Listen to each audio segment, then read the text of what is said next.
Amazon Outreach teams, welcome to training number 4 as we're going to learn about Brazilian culture, about the wonderful translators we're working with. Before I pass it off to Priscilla, she's our expert on Brazilian culture. She grew up in Manaus and many mission trips on the river with us.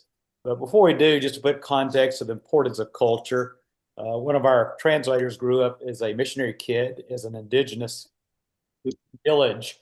And the mom tells the story about how that the village men, this is an indigenous village, came to her and said, "You have very strong sons, and that's very important in our village and our culture. Would it be okay if some of our women used your husband so that we can have some strong young men too?"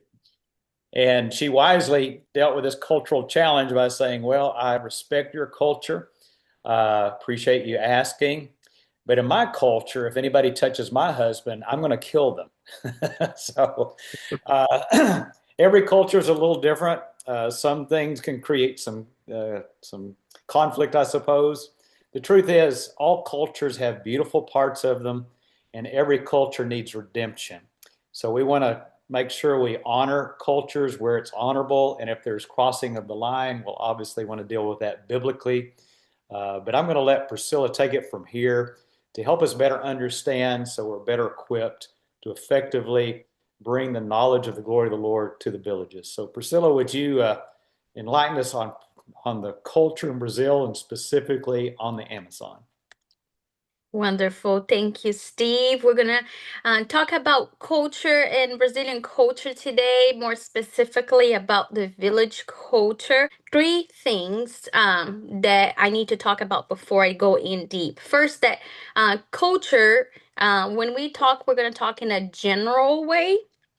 But keep in mind, there are individual preferences. There are things that are just different and they're just personal things. But we're going to talk more about general things. Like we're going to talk about how Brazilians are often late. Now, there is people in Brazil that are on time. We don't know them, but they are there. I'm sure they are there. So we're going to just be very general here. The second thing, it's not everything is right or wrong in culture. Sometimes things are different. They're just different. That doesn't mean that it's a sin or a crime. It's just different ways of doing it and seeing it. And third, I need you to always give people the benefit of the doubt. You don't usually know what they're talking about. I've heard some people jump when a Brazilian asks for a knife on the boat. And the word in knife in Portuguese is faca, Faca, and that sounds kind of startling to Americans. So you don't know where they're coming from. Just give people the benefit of the doubt, especially when they ask for a knife in Portuguese. So keep those things in mind. Let's go in.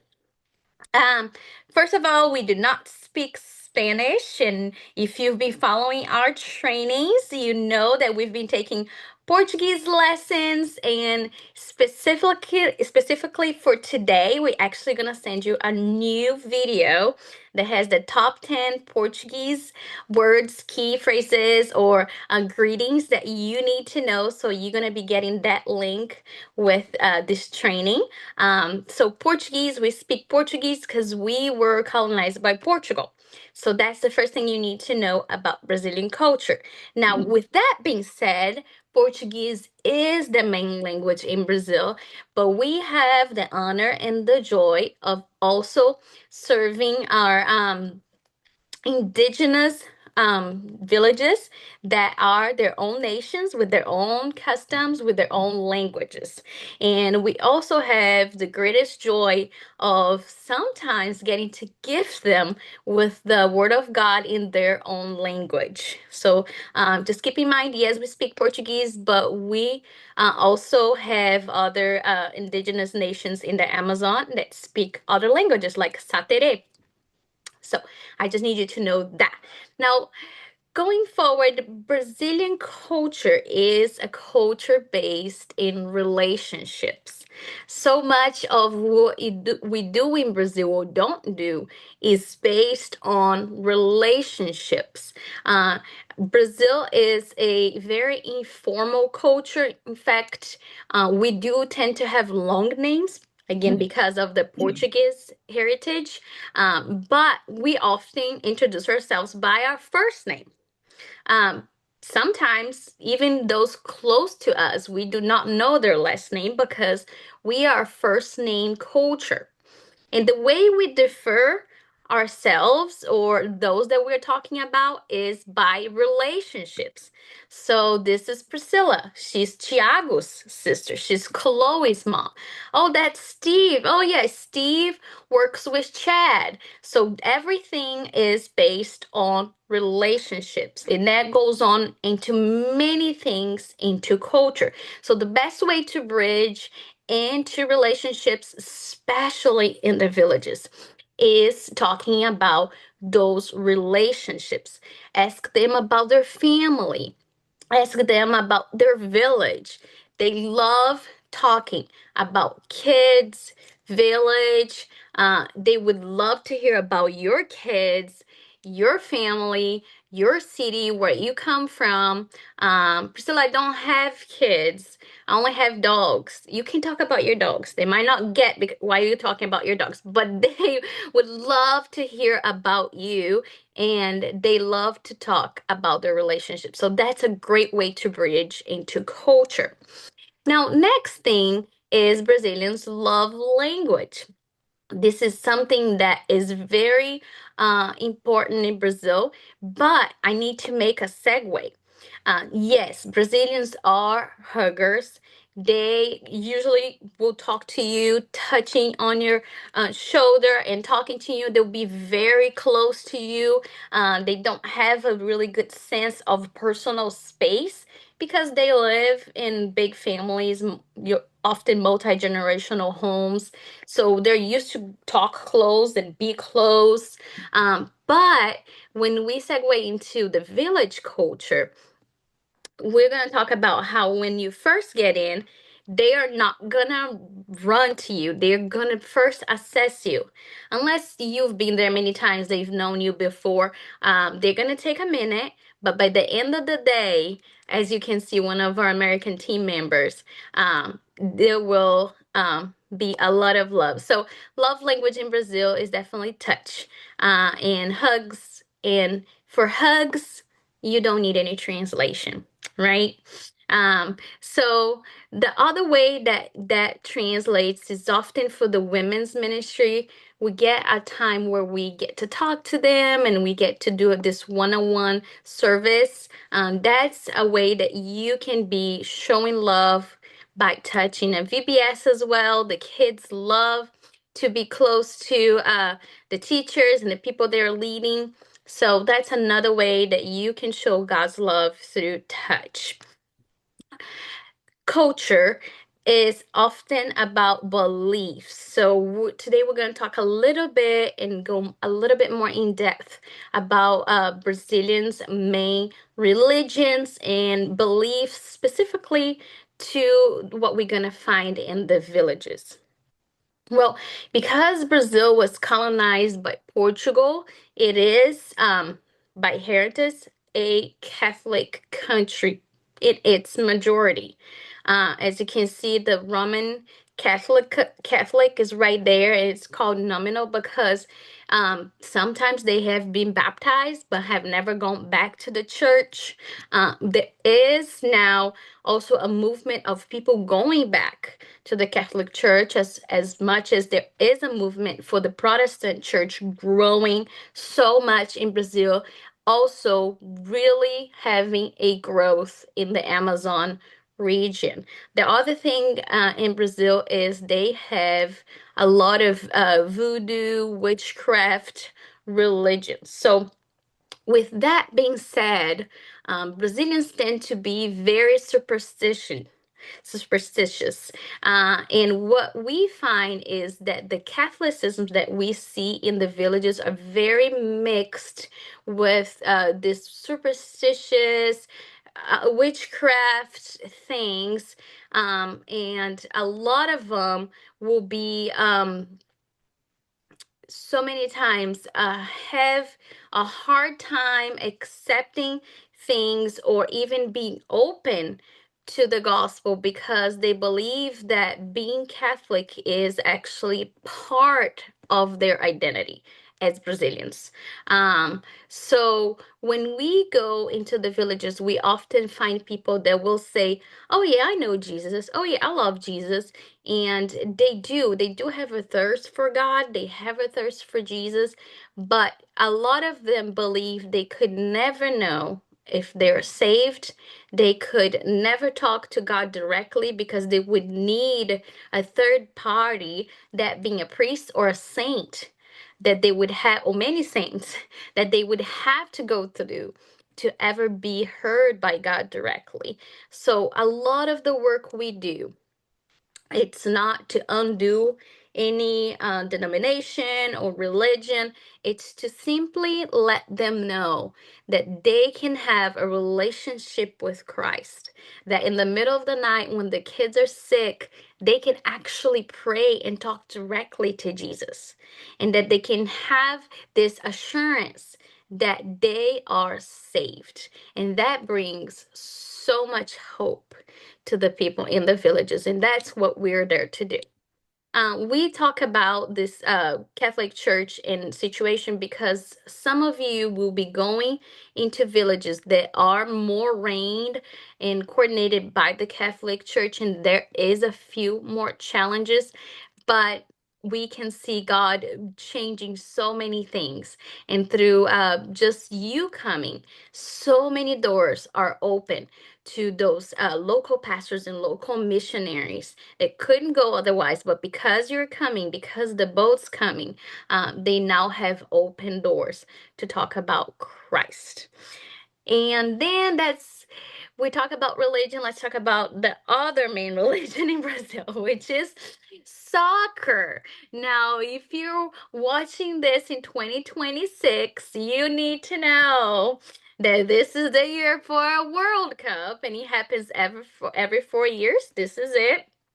Uh, so this, if you're gonna be in the villages or near that time, or you will be seeing people so excited about soccer. So if you are into soccer, if you know anything about soccer, this is the year to bridge into culture, asking them if they're excited about the World Cup, if they're excited about soccer, what do they think?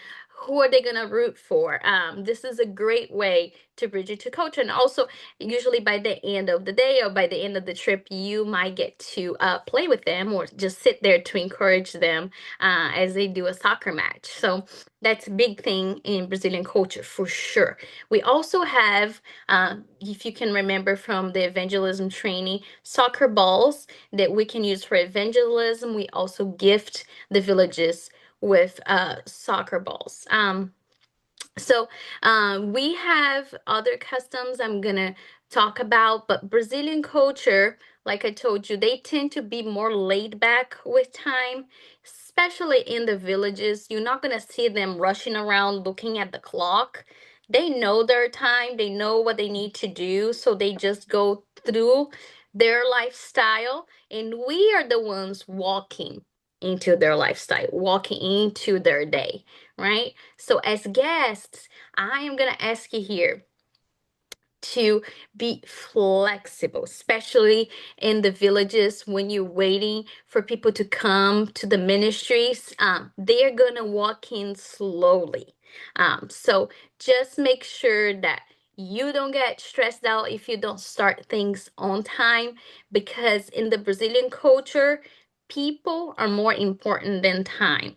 And those are two things that I see in both cultures that you can go either way. I think that Americans think that people are more important than time as well. And that's why they like to start on time. It's to honor the people that were there in their time, which I do appreciate. Brazilians see it the other way. They believe that you need to wait for people to get there. So I want to encourage you. If you're there waiting, take a time and get a translator and get to talk to someone one-on-one and get to know someone. That's another time to invest in people's life and get to know them. The other thing about Brazilian culture is we tend to be people pleasers. So if you ask something, you may get it, even if that's not the best for you. Um, they're going to make sure you're going to go to the place that you asked or that you're going to get that thing. And we ask you not to do that. If there is anything that you had an idea or go to your leader and ask them if it's a great idea. Because if you ask a Brazilian, oh, can we eat that? They're going to say yes. And we ask you not to eat anything in the villages. So keep in mind, Brazilians tend to be people pleasers. They tend not to know personal space. So those are just some of our customs. And then later, that I wanted to tell you, one of the things that are a Brazilian custom is we do not like waste. That's part of our culture. And so we wanna ask you while you're on this trip, be mindful of not wasting food, not wasting water, not wasting, because that is something that's big in Brazilian culture. The great thing about these trips, when you tell people you're going to the Amazon, when you think about going for the first time, you think about all the exotic differences in culture, certainly as Priscilla just talked about, but you get to do it from the safety of our mission boat. The mission boat is your floating hotel for the week. It's where you eat and sleep and use the restroom and the showers. And so we're going to talk a little bit about boat life today.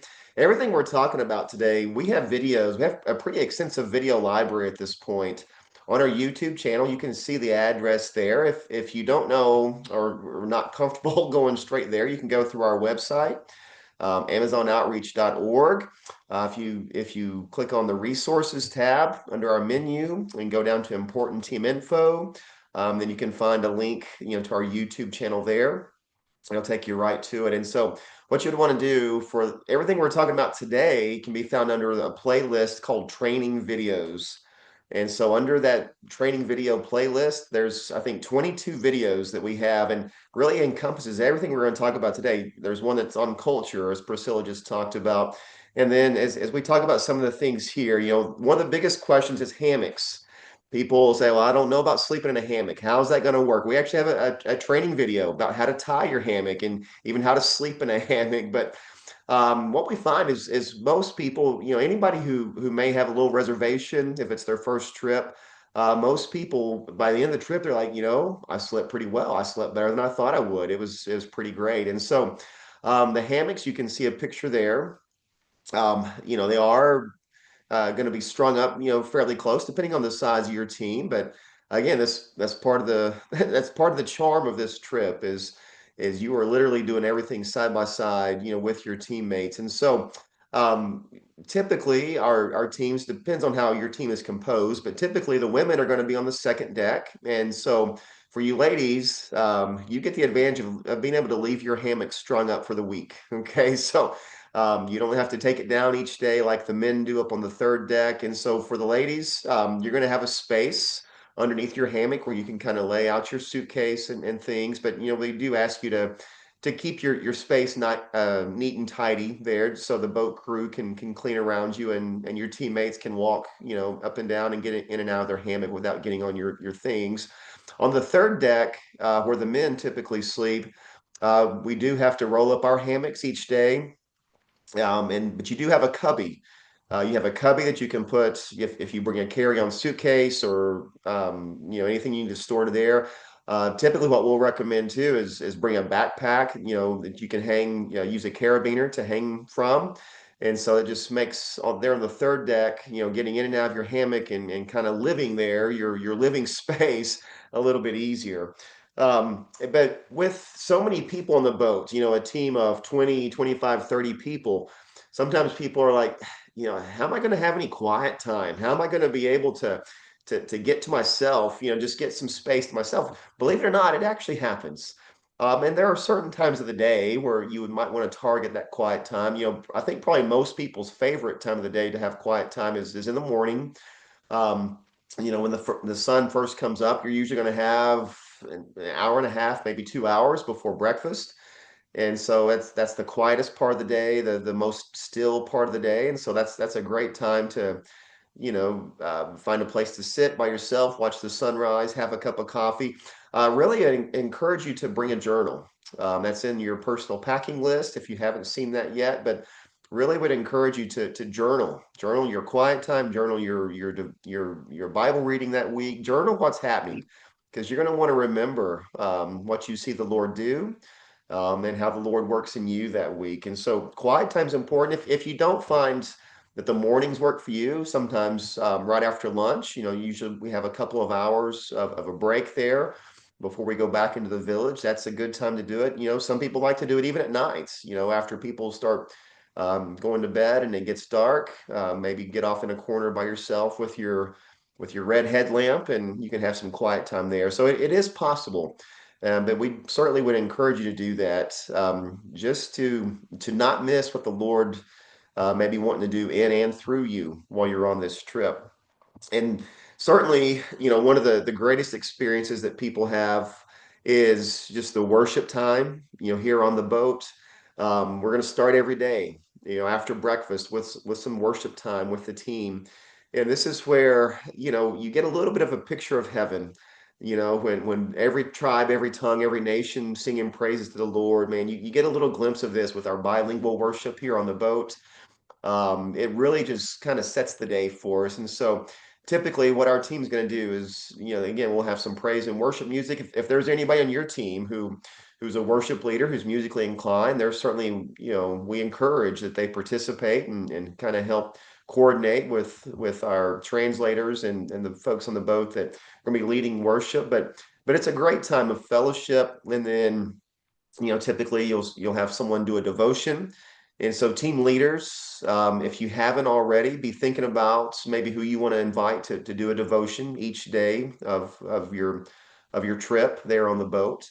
And then you're going to hear from we like to hear from the missionary pastor before we go into the village, and they can kind of give us a heads up as to what to expect that day. But, talking about being there on the boats, one of the things that a lot of people are so surprised by is how well they eat. When you talk about the meals, you're going to have 3 buffet meals per day.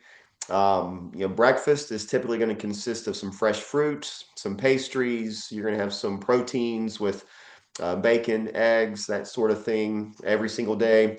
Lunch and dinner, you will have, usually there'll be a salad, there will be rice, there'll be pasta, one or the other or both. And then usually you have a couple of meat options, chicken, beef, and they'll vary the meals. And so a lot of people ask about the meals. You're going to have a mix of Brazilian meals. You're going to have some American meals. You're going to have some Brazilianized American meals, some Americanized Brazilian meals. And so, and one thing some of us have to watch out for is the desserts. They are incredible, but you will have a dessert after every meal as well. And so, but for the meals, it is a great time of service to each other.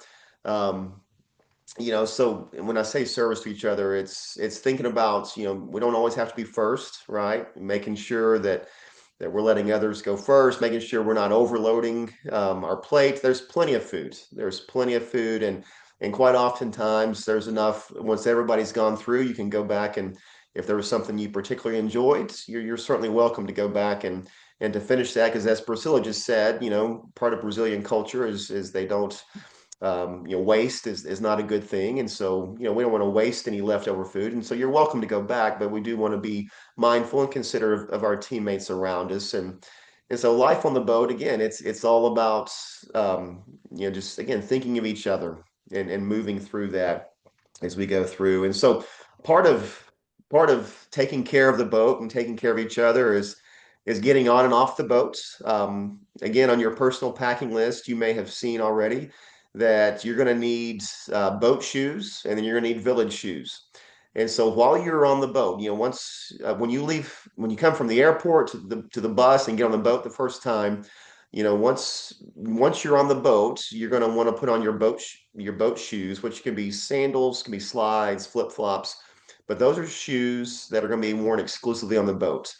And then when you get ready to go into the village, you can kind of see there in the picture, you're going to kind of line those up along the walls, and you're going to put on what we call your village shoes. Those village shoes you're going to wear into the village. They're going to get dirty, they're going to get muddy, they're going to get sandy, they're going to get wet, possibly. And so when you come back to the boat for lunch, when you come back at the end of the day, you're going to get on the boat, but you're going to immediately take off those village shoes there on the first deck, and you're going to put on your boat shoes. And again, this is just another way, culturally for us to get along and to take care of the crew that's taking such good care of us. If you haven't been on a trip before, you will be so impressed at how the boat crew takes care of your floating hotel for the week. How they just keep the boat so clean. And so we're going to help them do that as best we can by making sure we're not tracking village dirt and everything else on all levels of the boat. When you come in after the morning and then after the afternoon of village ministry, the showers there on the back of the boat, there will be a Lysol bucket set up. It's Lysol concentrate in a bucket of water, and you're going to want to splash that Lysol along your legs, your ankles, after you've taken off your socks and shoes downstairs, just to help with any possible chigger bites. If hopefully you haven't come in contact with chiggers. People ask a lot about mosquitoes, and it's rare that mosquitoes are a problem, but chiggers can be, especially if you get into some tall grass and that sort of thing. And so when you come back to the boat, from being in the village, you'll want to make sure and use that Lysol concentrate. You can rinse that off there on those showers there on the back, but all of the showers, it's not just the outdoor showers. We have the indoor showers, which again, there's a boat tour, a video on that playlist that I was talking about earlier, and you can kind of see the showers. But the showers are incredible. It's honestly one of my favorite parts of the trip is that rain head shower. And the good news is you don't need any hot water. I guess the bad news is you don't have any hot water, but you don't really need it after a hot day sweating for Jesus there in the village. But the showers are a nice refreshment. And you are welcome to take a shower more than once. I've known a few people who take one in the morning, take one in the evening. I typically don't do that, but it's there. It's your leisure.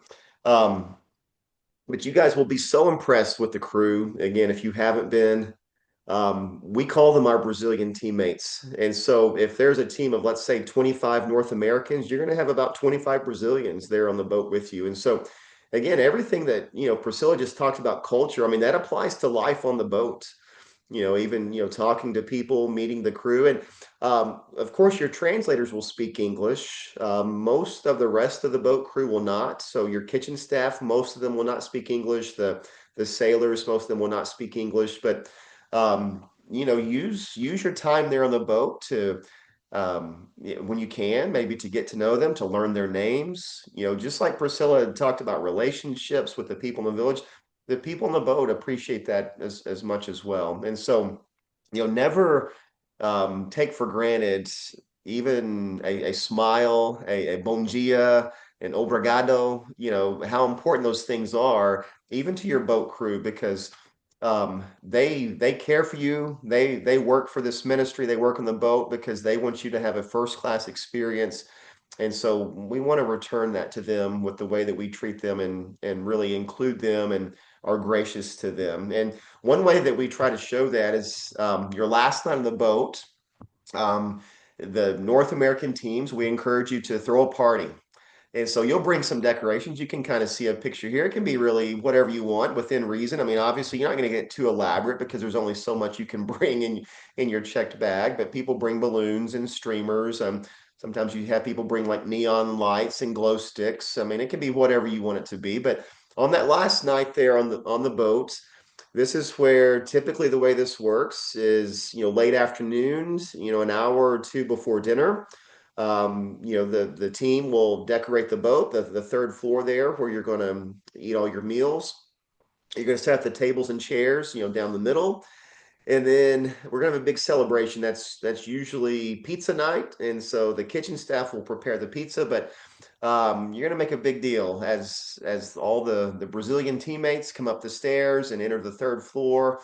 You may have a little gift for them, but you're just going to really celebrate them. And so, we're going to serve them. We're going to let them go through and get their pizza, but you can serve their drinks. You can take their dishes, and just really show your appreciation for them. And again, that's one of the things that people remember greatly, in addition to all the great ministry that happens through the week, is the relationships and how much you appreciate all of your Brazilian teammates that are there on the boat with you. And so I know for me, the first time I went was incredible. And then when you go back the second time and you get back on that boat after a long day of air travel, you get on that boat and it's like you have come back home. And so I certainly expect that you guys will find that boat becomes home for you as well. And those Brazilian teammates become family for you. And so, all that being said, and when we talk about culture and respecting each other and being courteous, there is a dress code that we're going to ask you to abide by. So, Priscilla, I'm going to let you talk about that. Well, when we were thinking about dress code situation, we thought about who could help us, right? So we thought about the Kardashians. So here's the keeping up with the dress code. The first thing you need to know is that we are going to be keeping things simple. So for this trip, you can leave your Versace, your Gucci, all your fancy things at home. I would recommend you bring things that are functional, they're good, but they're not very expensive. It's fine to bring your wedding ring, but if you just want to leave your wedding ring at home and maybe bring a substitute, that's good too. But we're going to keep things simple. It's less stress trying to keep up, less stress trying to figure it out where you put it on or where it is. And also, it's mindful of the people we will be serving. The second thing is we're going to keep things appropriate. So consider that we are going on a mission trip. And for every place you go, there is a dress code. So the church, there's a dress code for the gym, for the beach, even for Disney World. You can't dress any way you want at Disney World. They will ask you politely to leave or buy one of their merches. So for the mission trip, we are gonna keep things appropriate. We do not ask you to wear this or that that's like over the top, that's gonna make you feel super hot, but we ask you to be modest. And modest is like a word that sometimes people just think different things about it. What I think about modesty is it's not the length of your clothes, it's the positioning of your heart. Once you position your heart in a way that I want to please God, I do not want to be a distraction, then following the dress code will be very easy. So I have here, we go to the next thing before I show you the clothes. It's keep it cool. We're going to a very warm and humid area. So be mindful of the clothes that you're bringing with you, the fabric. Even t-shirts can be too bulky sometimes and make you extra warm. The lighter clothes tend to be better as well because darker clothes tend to keep the heat for long. So just make sure that even what you bring, you don't need a lot of heavy clothing. You might want like a windbreaker, like something very light. Some of the nights can get a little bit cooler, especially during the rainy season. But most of the time, you're not gonna need anything that's gonna need you to keep warm because it is a warm, hot place. So keep things cool. Okay, consider the climate. Perfect. Now, here are some things that we need to be mindful of. So we're going to be avoiding these things. For the girls, tight fits, low cut. We're not gonna be having any of those. The shorty shorts, especially for the guys, it's come back. Someone brought it back from the 70s. We're gonna leave it there, okay, guys? Thank you. We're not gonna be bringing those shorty shorts to the mission trip. No crop tops, inappropriate graphics. Believe it or not, okay? We're not gonna be bringing those, and the low ridings are also gonna stay in the late 90s, early 2000s. We're not gonna be having any of those on this mission trip, okay? So what should we do? This is what we're gonna be wearing: Bermudas, dry fit clothes, long shorts, long tops, and t-shirts. What I often hear, especially from the girls, it's sometimes hard to find these. And so I'm gonna suggest you, Amazon has great stuff like that, and thrift stores are great, and they're very in right now. Thrifting is in. So those are the two places that if you don't have these, it's a great place to start looking for. And also for swimwear, if we get on the river, the guys can have their shirt off, but I'm just putting this here for purpose of showing you, like, no speedos, no things that will get transparent, like that we can see everything in the water once it hits the water. And for the girls, they have asked you to wear shorts or something very modest, and also one piece swimwear. Okay. So I brought you here some pictures of just regular team members and what they were. So you can see another thing that's very important you can see is the sunglasses. Don't forget to wear those. But you see, those are young adults. The t-shirts, the shorts, great length. That's what's expected. All right, thank you, Priscilla. Let me talk to you about another highlight of the trip, and that is translator relations. When we ask people about their trips at the end, one of the common comments that rates very high is the wonderful experience they had with our translators. And these are 99% godly, wonderful. They're not there just paid to do English. They love the Lord. They love the people of the Amazon. You're going to love them, they're going to love you, and it's going to be a joy to serve along with them. So anticipate those that have families. One thing that's really neat is oftentimes they're young for the most part. These are contract labor per trip. They're not full-time employees with Amazon Outreach, but most of them are like students and younger. So if you have kids, oftentimes parents are just so delighted if they get these vibrant young Brazilians that are befriending them on the boat, and it's a wonderful part of the trip. So we want you to treat them like family and be patient if their English is not at a high level. We typically will have two trips going at the same time, which will have up to 30 translators, and that's a challenging number. And so some of them, it's going to be one of their first trips. Some of them are going to be veterans, and we do our best to separate the ones that we know are the most developed with the brand new ones so that we have a good mix on each team. But just know our best translators started out like Priscilla, learned English primarily on the boat, and she's very articulate now, but I guarantee her first trip, she was probably not. So just know you may be dealing with a Priscilla. Be gracious to them, be patient with them. And so we do ask that you not cling to one translator. It's okay to ask, like if you're doing something like giving your testimony or preaching, where you really need to connect well with the translator to communicate. But for the most part, we need you to allow the lead translator to assign them as needed. Again, you can mention it, but don't insist, and be gracious with the use of translators. As Priscilla's already said, they are very accommodating. So be careful how you ask them things. That if you say, "Hey, can I go swim in the river?" They may tell you can, but you shouldn't. You should say, "Hey, is it a good idea?"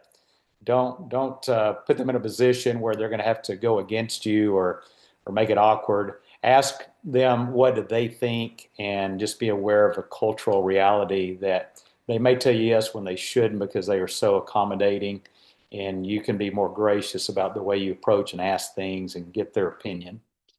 And to that, let me just say this. I sometimes say, hey, I don't want you to tell me what you think I want to hear. I really want to know, what do you think about this? And I'll throw it at them.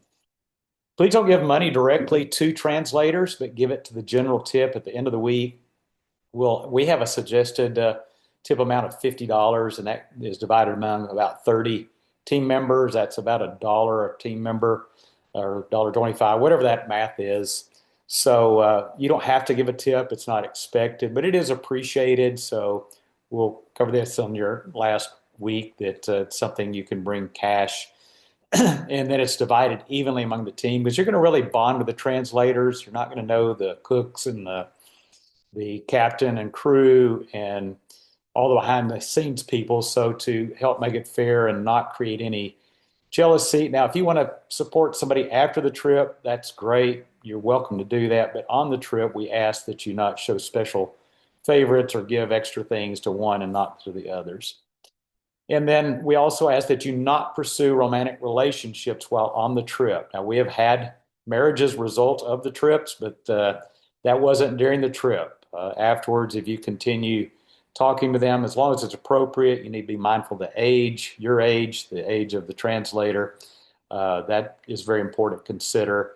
But we ask that you be very cautious with that and be mindful that this trip is not about a romantic relationship. It's about serving the Lord. And if you build a relationship outside of that, it needs to be outside of the trip. If you're married, it's okay to have a little PDA, very, very rated G, maybe holding hands or but we do, if you're not married, no PDA on the boat. If you're dating, no PDA. This is not the place for it. All right, let's talk about sharing your testimony through a translator. Many of you, for the first time in your life, maybe you're going to share your testimony, and where you've trained you how to do that. If you didn't see that, please go back. And Chad mentioned there's a section that just has some of our trainings. One of them is how to share your testimony. Is just a separate training that you can find. But keep it tight. Remember, anything you say is going to take twice as long to say. So your 3-minute testimony is going to be 6 minutes long. If you're preaching, a 15-minute sermon is 30 minutes, and you cannot go beyond 30 minutes and keep attention. Only the best can do 15. So be very mindful of keeping tight what you're going to say. If you are giving your testimony, it would be a really good idea to talk to the lead translator and say, hey, who's translating for me? And go over it with them and let them know what you're going to say, so they're not surprised or shocked or don't know how to say something. If you're preaching, tell them the scripture you're going to cover, what your main points are. It's really helpful for them to, off the cuff, not have to wonder what you're about to say, but you give them the direction in advance. Speak in short sentences and pause. Most of you have probably never spoken cross-culturally. This is kind of hard to do, but you want to just make sure you keep it short and make sure you pause, give them the time to follow up with what you just said. We know that experts say 55% of communication is body language, so be very mindful. You can be so thinking about what you're about to say next, your face isn't reflecting the joy of the Lord. Smiling, just using your body. I love this picture here. This is Marcia, actually goes to Chad's church. They're in First Baptist Rogers. Her and her husband Bob's power team. They're in the 70s, and they're just knocking it out of the park. But they were such good communicators. And also, we try to teach our translators to emulate the body language. You can see Josiara there. But she was just fun, and she was talking to the kids there. And I thought, what a picture of using your body to communicate, because she was having fun with the kids. But be mindful of smiling. One simple thing is don't wear sunglasses whenever you're speaking to a group. You want to get eye contact. And so when you're talking to a group, you don't talk to your translator. You talk to the people that you're talking to. You want to make eye contact. You want to smile. One of my prayers is when I speak, Lord, let them see your love through me. Let them see it in my eyes. Let me engage with them. If I can't speak their language, may they see in me that I'm sincere in what I'm communicating to them through a translator. So again, remove your sunglasses, keep eye contact with the people you're talking to. Don't look at your translator talking to them. You're talking to the villagers. Now, there is a different dynamic. If you're going door to door, or you're in a small group, or like men's ministry and women's ministry, You don't want to be four people in a home all staring down one villager. The most natural thing in a small group context is whoever's talking, that's who you look at. So if one of our team members are talking, you're looking at them. If the villager's talking, you're looking at them. But while you're talking to that villager, that's who you're talking to. So slightly different dynamics on talking in communicating cross-culturally with a translator. And let me elaborate one final thing on preaching through a translator. Some of you maybe are going to preach for the first time through a translator. Again, keep it simple. Truth is, if you can't summarize what you're about to share in a simple sentence, you're probably not ready to preach on the Amazon. So let me challenge you. If you're going to preach, if you're preparing to bring a message to the Amazon, keep it short, simple, and if you can summarize it in a sentence, you're probably ready to preach it. If not, keep working on it. I always like to say, preach like Jesus, not like Paul. Now, there's nothing wrong with Paul's preaching, obviously. It's scripture. But when you're dealing with cross-cultural, Jesus was the master of teaching simple villagers simple truths through illustrations and stories. Paul gets on long lists and, Romans, I mean, it's some deep stuff. And that's very important. But remember, we're depending on the church to disciple those in the village. And when you're doing cross-cultural, it's very important that you choose simple. Stories are great to teach in the villages. So that's why I say, think in terms of preaching like Jesus, not like Paul. Don't read long passages of scripture.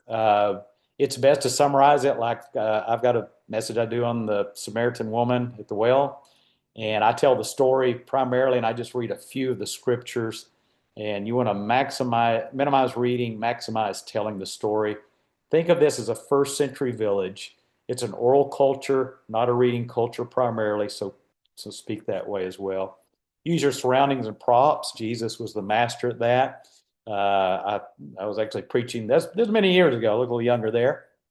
But I remember using the river saying, talking about God's creation and how it was perfect. And I led that to the fall. I was just preaching through the Bible by telling the story of the Bible and using props all around me.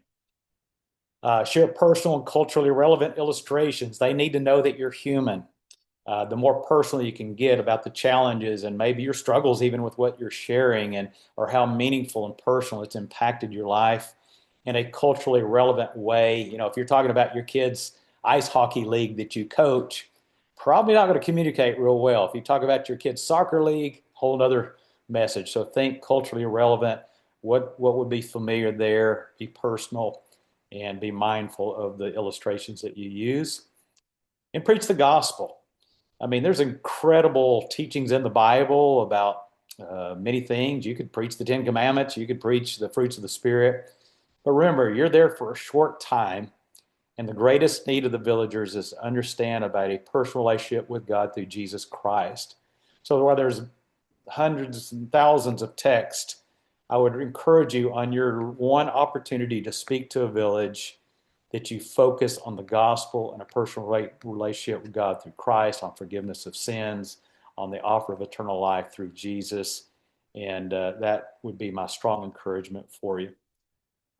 Let's say some of you may, on occasion, I've seen it happen on trips, somebody gets asked to preach, they've never preached in their life, but yet they say yes because you're being stretched and you're on mission and you'll do whatever God throws in your path.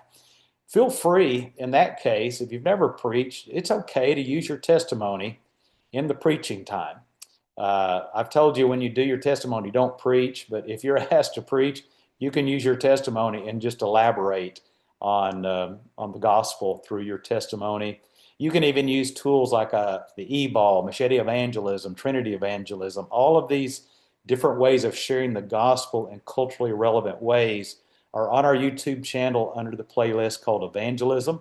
So, hey, if you want to go for that and make that your message, that's perfectly good. And you can see some culturally relevant ways to do that if you're not going to go by a specific one story in the Bible.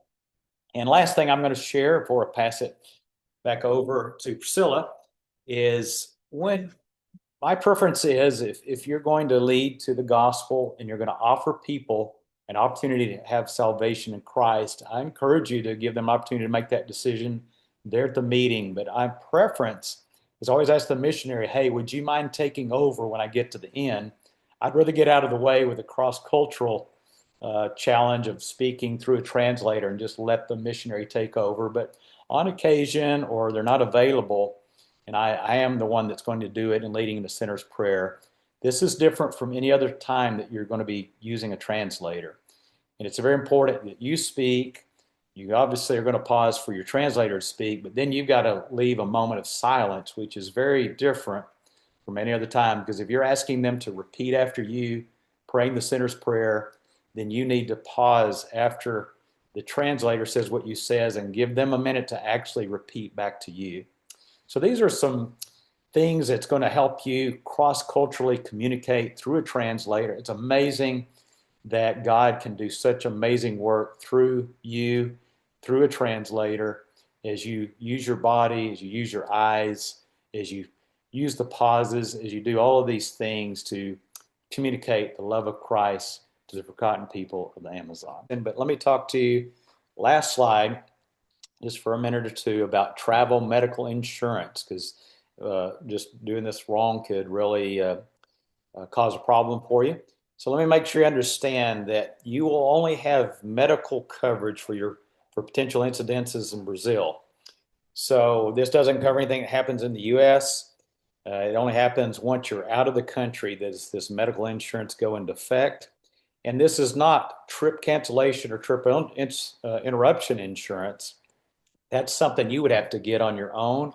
So if something happens to your trip, I want to be clear that the coverage that you have, that this trip is that's covered by your trip fee, is strictly medical coverage when you're out of the country. Also, all accidents that may potentially require a doctor visit in the U.S. must be documented by a Brazilian doctor in Brazil. We had a situation once where somebody had slipped or did something. I don't even remember the exact thing that it was. They thought, well, I'll get it checked out when I get back. They got home, and I believe they had a broken bone in their hand or something.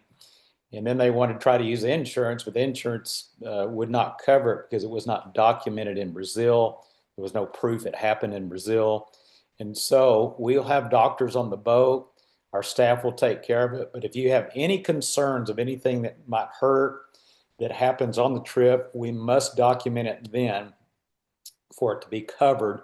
And let me also say, if this only happens about once a year that somebody uses our medical insurance. This year we had a pretty big one. They put the start date the day of their trip, and it was rejected. I don't think they're going to get it covered. And this was probably the biggest one I've seen as far as needing medical attention there in Manaus.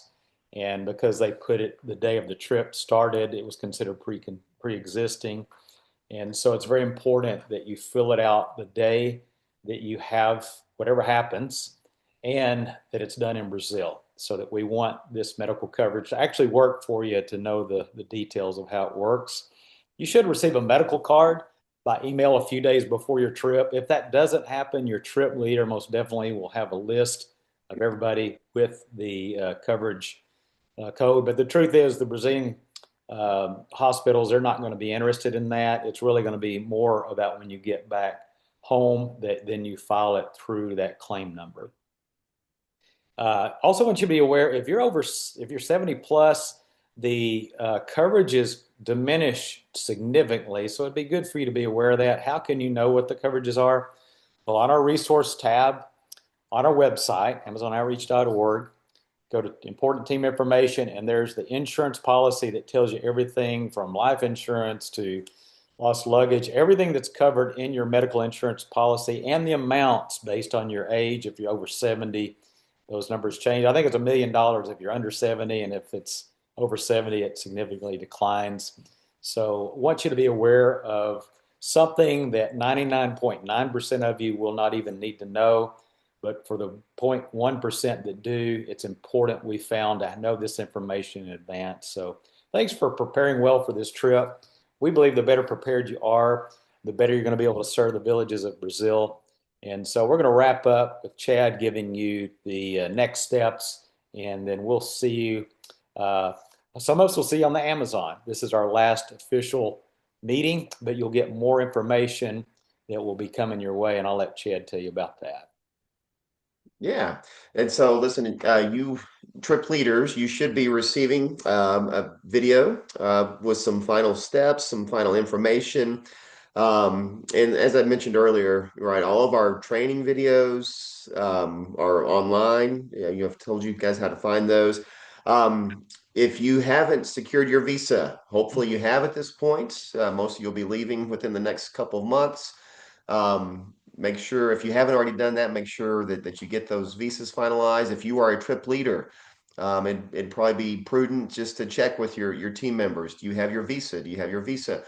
And then one thing we'll mention certainly again, but make sure that everyone takes their visa to the airport and on the trip with them. You can look at again online, AmazonOutreach.org, look at resources. You can find our personal packing list.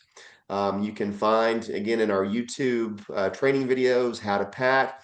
And that will actually, again, we'll be sending all this out. And that's our last training is just a video-based training that will have that. But I know a lot of people want to get a head start on that. You can look at the packing list. You can look at how to pack for your trip. And we're talking about your personal items. Continue working on those testimonies, that 15-second, that 3-minute testimony. Because again, you will almost assuredly have an opportunity to share your story with somebody else. God very likely has a divine appointment for you, and you want to be ready, willing, and able to communicate, how God has changed your life and your story, and consider how it may relate to somebody else's who needs that same hope. Make sure that you get on your team's WhatsApp thread. So team leaders, kind of check that and make sure you have everybody on your WhatsApp thread. If you don't, encourage your team members to get on there, especially as you get closer to your trip, closer to leaving. That becomes a more effective form of communication than chain emails. When you need to get something out quick and make sure people see it, you want to make sure that you're on your WhatsApp. And it's also primarily how you'll communicate as you travel through the international airports. Since you may or may not have a cell service in a foreign country, you can get on the Wi-Fi there in the airport, and that's a way to communicate if there's a gate change and that sort of thing. If your team is collecting ministry supplies, which we've talked about in previous videos, continue collecting those. And if you're going to have a packing party, make sure you get that on the calendar. And again, we've talked in previous videos about that, but that's really important to kind of divvy up those supplies and make sure you have everything that you need to do the ministry when you're there in the villages. If you have any fundraising left, go ahead and work to finish that up. Certainly before the trip, make sure that you have that all squared away. And then lastly, just continue practicing your Portuguese. Again, there's a video online where you can, Priscilla has actually made a top 10 Portuguese, things to know, words and phrases. So that's a great video for you to use. You can use Duolingo, you can use Google Translate. But again, everything we've talked about today, kind of experiencing the culture and really experiencing what the Lord wants you to experience. If you do all these things that we've talked about, you're going to have a great, great trip. And so we're so glad that you've joined us today. And we will certainly be praying for you and excited to hear about what the Lord does on each of your trips.